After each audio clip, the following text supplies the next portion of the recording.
everybody, you're listening to Off-Campus Convos. Today I have Jessiah and myself, Pris, and on our very first episode, we'll be covering overcoming burnouts. So there's actually 5 stages to burnouts. Are you aware of that? No. Okay. I think burnout is actually very common, especially in poly or in college when you're studying. It's very important to rectify and acknowledge and identify the 5 different stages so that you can find yourself the help that you need so that we can address the matter. What do you think? I agree.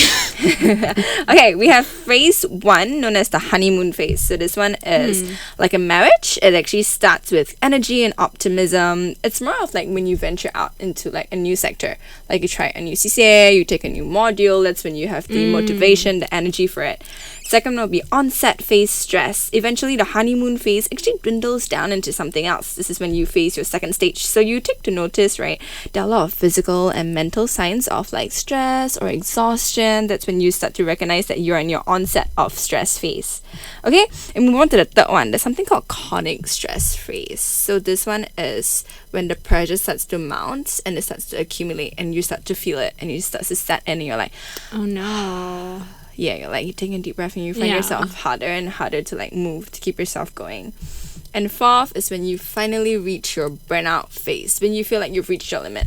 Like it's almost like you're at a tank and then there's only this much of air left and you're like, oh no. Yeah.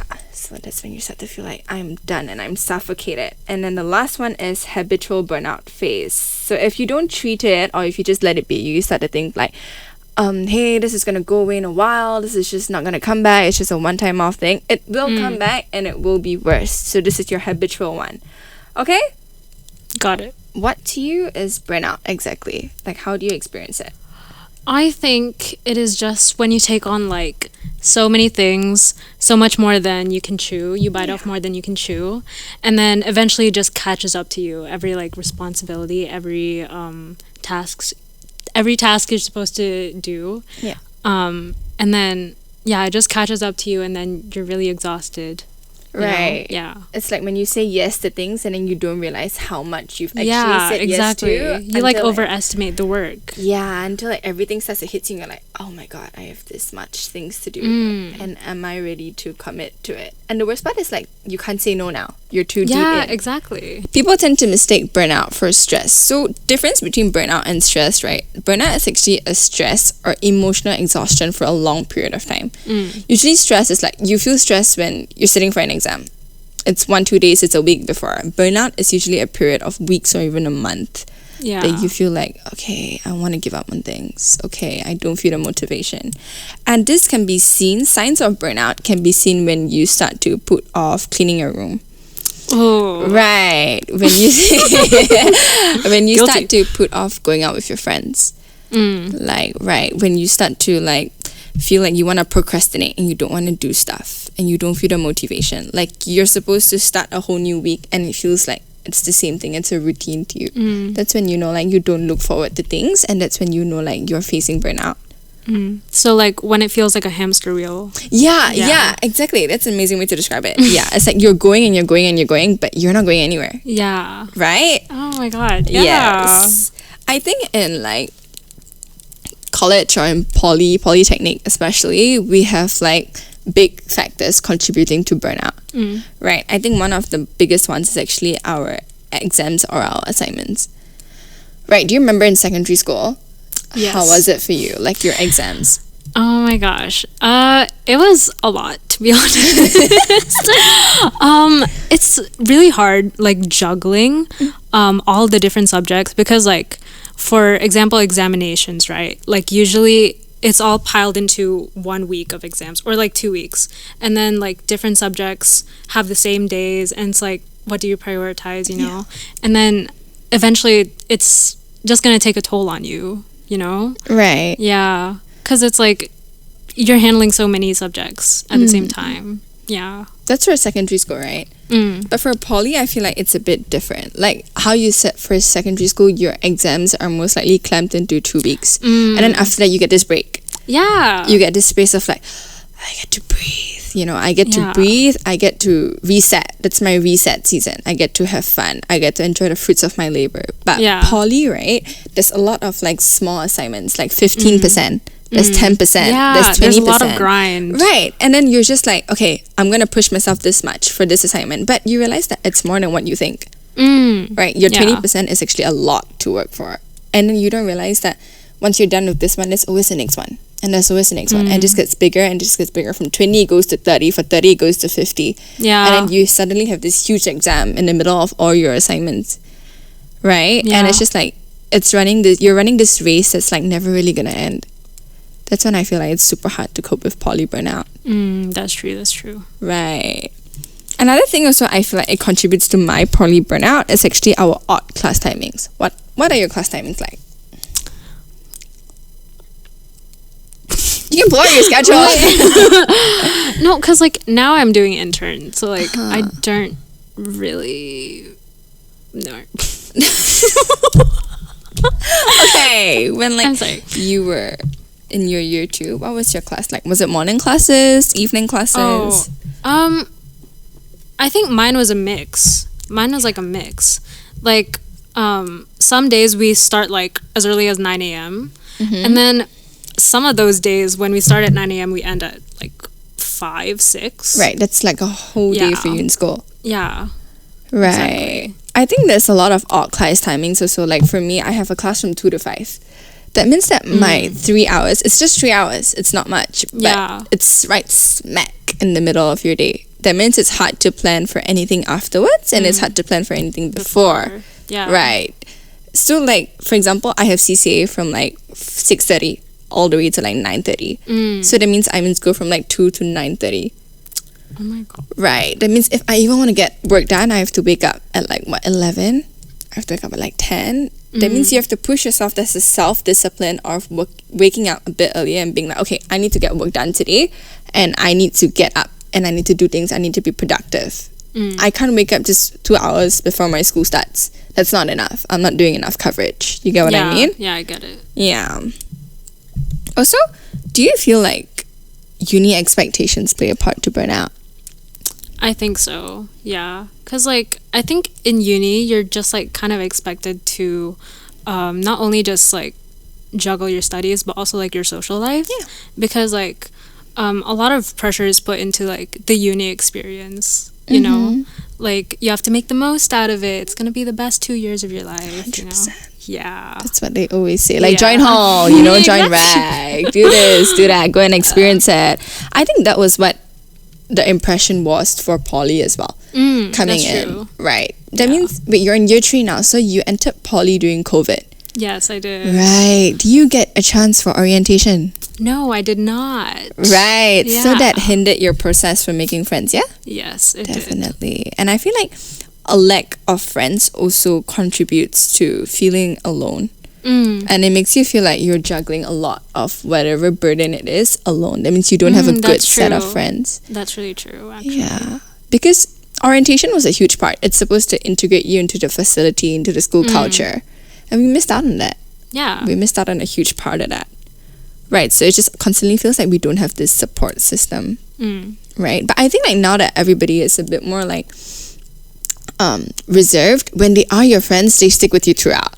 That's true. Like, they really carry you to the end. Like, I feel like before entering poly, people were saying, like, you can make a large group of friends. It's so easy for you to make friends. And now, it really isn't. But the friends that you have, right, they really treasure you. Yeah. They really keep you by their side. And it's just this group of friends from start to finish. And you have nothing to worry about. Yeah. It's like a really high quality friend group. Quality over quantity. That's what COVID gives you. Exactly. You know what I mean? Do you have any instances of which, like, you feel like, okay, this is going to settle in. This is what it's going to feel like. I'm feeling burnout. Yes, definitely. Okay, so for me, I think my year 1 in my school, Polytechnic, like, it was relatively easy. Not, like, super duper easy, but, like, you know, I was able to, like, cope. That's great. Yeah. But then, I feel like there was kind of a jump in year 2. So like it was kind of harder to Yeah, I get what you mean. Yeah. It was like kind of harder to cope then. And in year 1, because like I came in during the COVID period, so I'm very used to like studying from home and doing classes from home. Right. Yeah. But then in year 2, I started going to school more often, I guess. Mm-hmm. Yeah. And because I stay pretty far from Temasek Poly. Can I say that? Okay. Because I stay pretty far from it, like a lot of my school days was just like travel time. Oh, yeah. shucks. So like it was maybe 3 hours in total a day when I go to school. Oh my god. Yeah. So like I take half an hour, 1 hour, an hour and a half to go to school. So double that when I go back home, it's 3 hours. Oh my. Yeah. So like I think at first it was really recharging for me because like I'm able to spend that time with myself, you know, just like mentally ready myself for the day. But like it's a lot, you know, if you think about it. It's like maybe 6 hours a week you're just traveling. Yeah. And I don't know. That kind of played a part to my eventual burnout in year 2, I think. I was also like taking on a lot in CCA and in my school projects as well. Oh yeah. Yeah. Poly is a lot of group projects, right? Yeah, exactly. It does. So that kind of happened. Obviously, I'm still here. So Yeah, you did it. Yeah, I survived it. But for a while, it was like really exhausting for me to do anything. Like you said, I lost a lot of motivation for a lot of things. 100%. Yeah, sometimes I just laid in bed on the weekends. Right. Right. And Yeah. the worst part is just like when you feel like you're resting, but you're actually beating yourself up. Yeah. You're like, I'm supposed to be doing this. I'm supposed to be doing Exactly. that. But actually, you just want to recharge. So even after like your 1 hour of recharge, quote and unquote, you don't get it. You're still tired. Exactly. Right. How do you overcome it? For me, okay. It's gonna sound kind of odd because like I already like have a lot of time delegated to like travel time and stuff like that, right? But I did make more time for myself, like for example in the morning. So I used to wake up at like 5 a.m. Yeah, I know, it's crazy. But yeah, I used to wake up at 5 a.m. just to like again mentally prepare myself for the day and kind of like recharge, do my journaling and stuff like that. Like You go, girl. yeah, Yeah. girl boss. But yeah, I think it did a lot of good for me because I was also able to do my work during that time. So when I came home, when I come home, like eventually after a whole day of school, I'm able to just Chill and unwind, right? Yeah, because I already did my work in the morning. Amazing. You So you know? start your day earlier and you Yeah. realize that was better for you habitually. Yeah, Right. exactly. So it doesn't eat into the nighttime of your day, right? Yes. Amazing. Yeah. But obviously that won't work for a lot of people. Like some people are night owls, you know? Like me. I can't wake up in the morning. I can't. And that's okay. I think I'm just an early bird, but I think the concept of just making time for yourself, just yourself alone, and doing the things that make you feel happy, I think that helps out a lot in burnout. 100%. Yeah. Yes. It just gives you time to recharge, like actually recharge and not beat yourself up, you know? Right. Yeah. Because there's no point if like you do things that you enjoy, but at the back of your head, it's constantly like, I have assignments, I have group projects, I should be calling somebody, I should be asking my teacher for a consult, but I'm not. I'm here doing pottery class, I'm here reading. Exactly. Right. And doing things that you like shouldn't be seen as like wasting time or like slacking or like relaxing or like in a bad sigma way. You get what I mean? Yeah, I get it. Yeah, 100%. I'm proud of you that Thank you you. overcome that and you're here in year 3 and you're striving. Internship Yes, girl. For me, I think it was I have a bad habit of I rarely say no. Right. So I started working when I was 14, so I took on a lot of like responsibilities personally, and it carried on into poly. So I have about like 3 CCAs in poly, and I'm taking on a 4th one, and Oh my gosh, I was wow. working 3 days a week as well. Yes. Wow. Yes. Can I say where I work?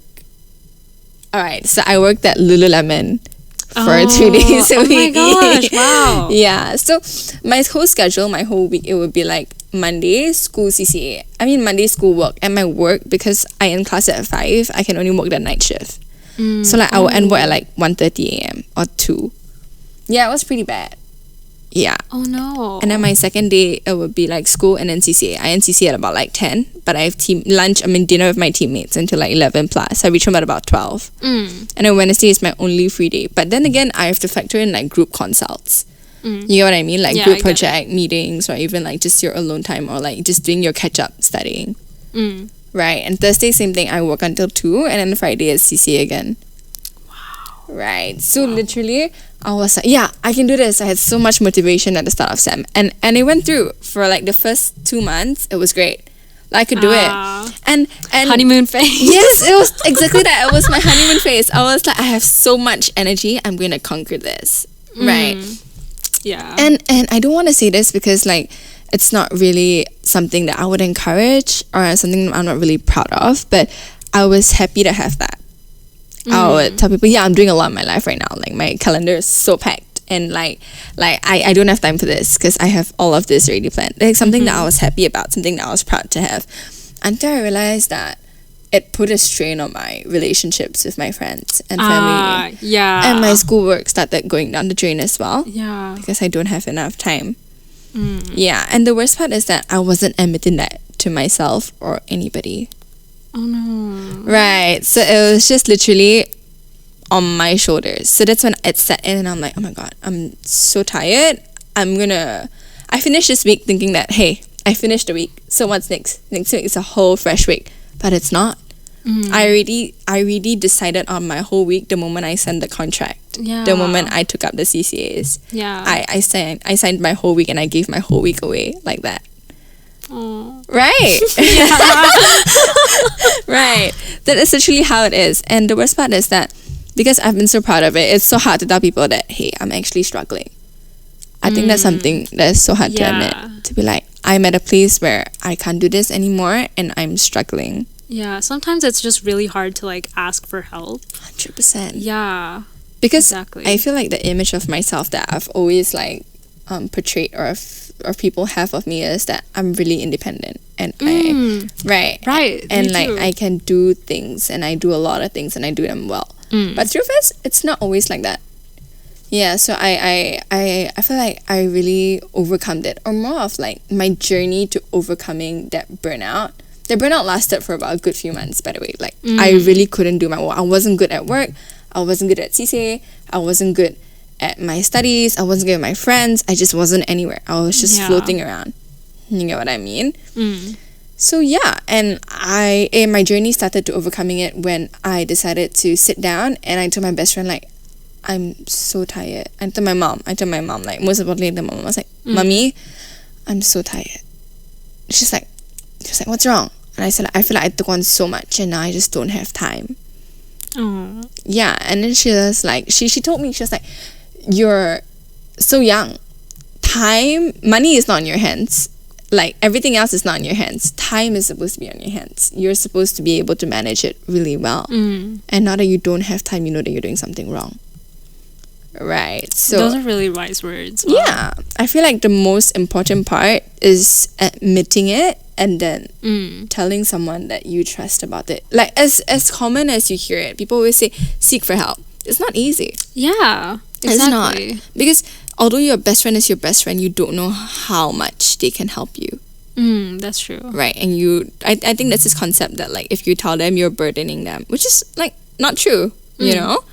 Yeah, I feel like the most important step is being truthful to yourself and admitting that I have a limit. At the end of the day, I am human. You get what I mean? Yeah. And I am a teenager, I am a student, and I am first a human before I am anything else. Yes. Right. That means That's so I have true. a limit, I have ambition, I have dreams, but I also have things that I struggle with. And that is 100% normal and it is 100% valid. Yes. Right. So that's So when my true. journey started. I came clean and I told myself that I'm going to drop it. If it's not benefiting me in a way I want it to, I'm going to drop it. There's no point. So I quit my job and I Slay. am much happier now. Yes. Yay, that's great. I think we always have this mindset that if something is benefiting us at first, it is always going to benefit us. But that's not the case. Sometimes things just stop benefiting you and they become a burden, and you need to Yeah. acknowledge that, see that for what it is, and be like, okay, no worries, let's just drop it and let's move from here. Exactly. The mindset of like moving is very important. Like you can't afford to stay stagnant in any part of your life, be it when you're studying or when you're working or when you're parenting. You can't stay stagnant. That's something that you can't afford to. Right. So you That's need to be like, I acknowledge that was once good for me. I acknowledge that this is not good for me now. And I acknowledge that I have to move. And if I have to drop you or drop this thing or drop this relationship in order to move, I will. I will do what it takes to move. Right? Yeah. That's so 100%. true. Yeah. Yeah. Have you? You know, now that the idea of burnout and the talk about depression, anxiety, mental health, mental illnesses has come to much of like, it's a big topic. It's a hot topic, right? It is. It is. Not just for like a phase, but also for general wellness and Yeah. long-term benefits. Did you seek help? Like counseling or anything, or therapy? No, either. No worries. Did you? Okay. For me, to be honest, for a long time, I did not. Mostly because it is so hard to admit that you're not able to do something. Yeah. Mostly because you hold responsibility for a lot of the things you already agreed to, you know? 100%. Yeah, and it feels so, I don't know, it just feels like I've disappointed myself. Not only like disappointed the people that I have a responsibility for, just like myself also. And it's a really hard thing to admit to someone else, you know? Yeah.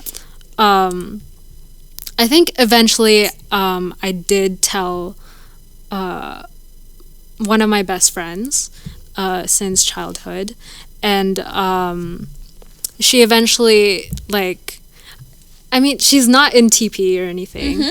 Like, she kind of just called with me at 5 a.m. actually. Oh my gosh. Like, she helped me through that, like, especially when I didn't feel like it that day.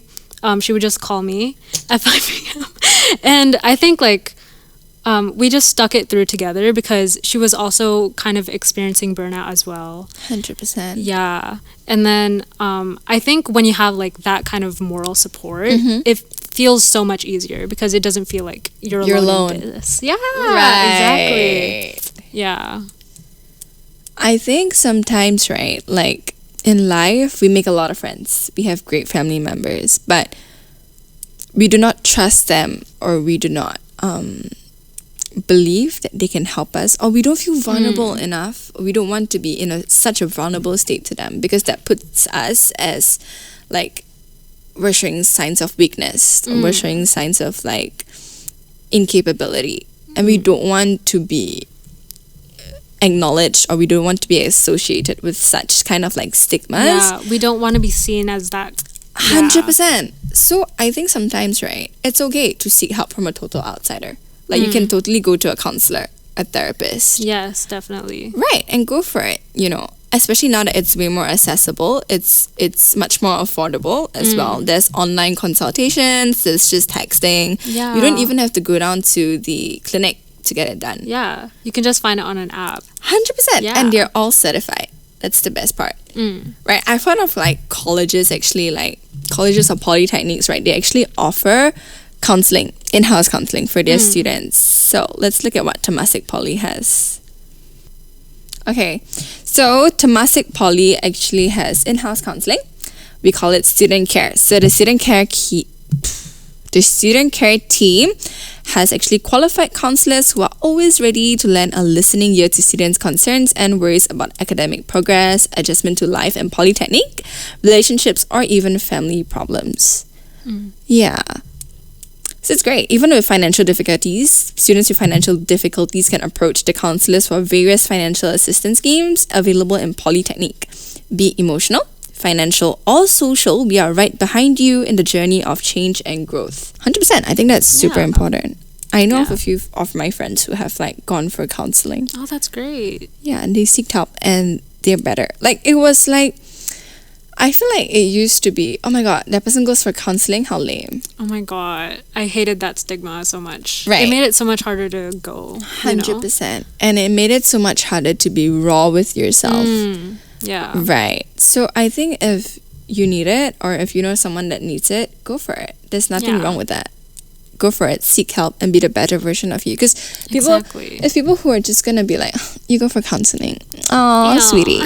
You know, like those people are not gonna go far in life. Like not to put them down, but you need to accept yourself for whatever state you are in right now. Because if you can't accept yourself for that state, who can? Yeah. Right. And you need to acknowledge and what kind of state you are now mentally, emotionally, physically, even financially plays a part to your mental health as a whole. Right, especially in Singapore when like a lot of our daily life is related to money. Right. You're supposed to, Singapore, the cost of life is a bit more expensive. Yeah, that's true. That's why we're always one step ahead. We're always thinking of financials. Most of us, I feel. And it actually contributes quite a fair bit to your mental health. Yeah, it really does. Yeah, if you're worried about financials, go and talk to a financial advisor. Go and talk to a counselor. Go and talk to your mom. Ask how she manages finances. You know what I mean? Yeah. Go and seek help. Go and do it. Talking about it is super important. Yeah, definitely. I also feel like in a point of burnout, you tend to lose yourself. Yes, definitely. Right. Oh my gosh. Honestly, you need time and you need the space to go and rediscover yourself. Yeah. You get what I mean? Yeah. You can't just keep pushing yourself, because 100%. that just adds to the pressure, I feel. And it doesn't truly help if you just keep pushing yourself, because that's just adding on to the problem. Yeah. Yeah. I think sometimes it's also because like we take pride in the titles that people give us.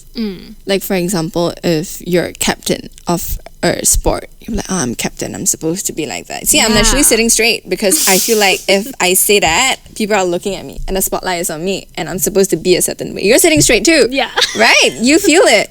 You know what I mean? So sadly I'm not, but yeah. You get what I mean? Yeah, and then you you tend to pride yourself, and this person is like, people start to say, oh, you're really accountable. You are really reliable. And that's when you start to pride yourself with such values. Okay, I'm accountable, I'm reliable, that's how I'm supposed to be like. That means I can't say no.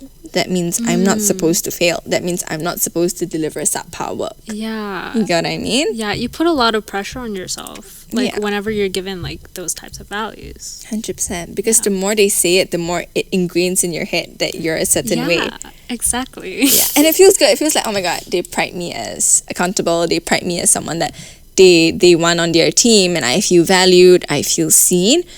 But I think it is very important to keep these values at bay as well as they promote you, as well as they empower you. You need to stop identifying yourself with these titles. You get what I mean? Because once your whole life is being about captain, you're going to have an issue. That's so true. Yeah, once your whole life is revolving around you being in a main comm or something like vice pres or press, you're going to have an issue because you're just going to feel so accountable to everybody else. You need to forget that you're accountable to yourself at the end of the day. That's so true. Yeah, that means at the end of this journey, wherever you are, working, parenting, schooling, you're most accountable to yourself. And we tend to forget that. We want to please others. We say like, okay, you need me to do this, I'll do it for you at 100%. How often do you go for 100% for yourself? Whoa. Right. How often do you think like, okay, cleaning my room is gonna make me feel better? Does it make you feel better, cleaning your room? It does. Like, during it, not so much.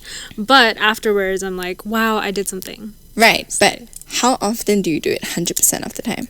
Like do it with 100% of whatever effort that it is. Why are you so willing to give people 100% but not willing to give yourself 100%? That's a good question. Right, because your output towards others, they'll just be like, oh my god, thank you so much. You're amazing. You're amazing.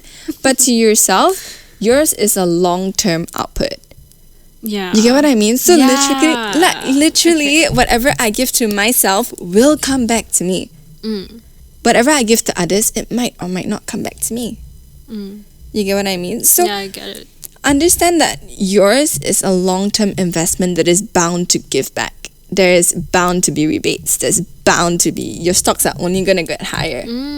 Right? Yeah. Like, yeah, just invest in yourself and don't pride yourself and don't attach yourself emotionally or mentally to these titles that people give you. Right? Because truth be told, sometimes they give it to you not for you. They give it to you for them. You get what I mean? Like, Yeah, I do. tell you you're accountable so that you can be accountable. Yeah. Right? Yeah. You get what I mean? I get it. 100%. Yes. Yeah, like for example, in group projects, right? I've been called a carry. What's that? A carry means like you're doing the most for the group. Yeah. And then I ended up doing the most for the group. No! Oh my gosh. For real. And like when it came to peer evaluation, I did not knock down anyone. I just did 100% for everyone. Exactly. Yeah. You get what I mean, right? Yeah. So there's a lot of pressure when you're like given that title. Yeah, you tend to like act on it exactly as how they 100%. want you to. Yeah. Exactly. Because it goes the same way. If people are going to keep telling you that, hey, hey, you're accountable, you're reliable, you are kind, you are someone that I can depend on. But if you pride yourself to these titles, but you believe that you are like a different title, like you believe that you're lazy, or you believe that you're unproductive, it's going to affect you as well. Yeah. Like what things that you hold yourself, what things do you relate yourself to, what names or what stigmas do you hold yourself to is very important. Right? Yeah. You think so? Yeah, I think so. 100%, because they affect you in almost like a butterfly effect. Yeah. Right. It's like you don't feel it Definitely. right away, but at the end of the day you realize that I might be doing a bit too much. You know? Yeah, I get it. I think another way to overcome your burnout or reduce it, right, is to rediscover yourself. Yes, definitely. 100%. Like, it's okay if you realize that, hey, I'm not the same person I was when I entered poly. Right. It's Yeah. 100% okay if you decided that you don't like watching movies anymore. It's okay to change. 100%. Yeah. Yeah. And it's okay if you realize that you picked up a new hobby that might contradict your old hobby. You know, it's totally okay if you switch from reading to watching movies, if you switch from like sports to like doing clubs, if you prefer that. It's 100% okay. Just discover yourself. And people will say like, you know, for example, when like yoga came out, people were like, yoga, isn't that just like stretching? People were like so condescending towards yoga. For real. You're right, but people don't realize that it's a mind-body connection in yoga. It Do you is. practice? No, I don't. I used to practice it. Yeah, and it was really nice. It kept you very Mindful. grounded, did Yeah. it? Yeah, that's what it is. So people had that stigma or that conception about yoga, and then they didn't want to do it. Right? Yeah. But when they did it, they realized that, hey, it actually is helpful. So go and discover what you like. Go and try new things. Yes. Go and break your boundaries and let the stigmas all go. If you realize that. If you realize that sports is not for you, maybe because like you realize that you're tired of chasing titles, you're tired of always being in competition, you're tired of just getting scolded when you don't get first place. you get what I mean? You get what I mean? I get it. If you're tired of that, it's okay. Find something else that you like. Go and rediscover yourself. Yes. Who knows? You might like reading. Yeah. You might like going knitting classes. You might like going for yoga or Pilates. You might like to do sports that is less competitive that will still benefit you. Rock climbing, Oh, yeah. spin. Right. And then now there are all these things that will help you. Like, for example, there's ClassPass. Right? It gives you credits, 2 weeks free of credits, 14 credits if I'm not wrong, and then you can go and try and rediscover things.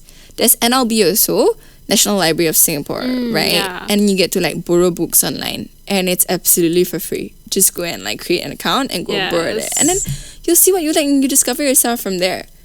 Exactly. A greater sense of self. 100%. And once you rediscover yourself, and once you feel more grounding, you realize that, hey, this is what I like, this is what I don't like, this is what I deserve, this is what I don't deserve, and whatever that I don't deserve, whatever that I don't like, I'm gonna let it go. Yes. And so it's true. super revelating, and it's revolutionary for yourself, Yeah. right? To let go. It feels like you're a caterpillar and you're shagging out of your cocoon and you're just like, I'm ready to fly. Yes. And then you turn to a beautiful butterfly. Yes.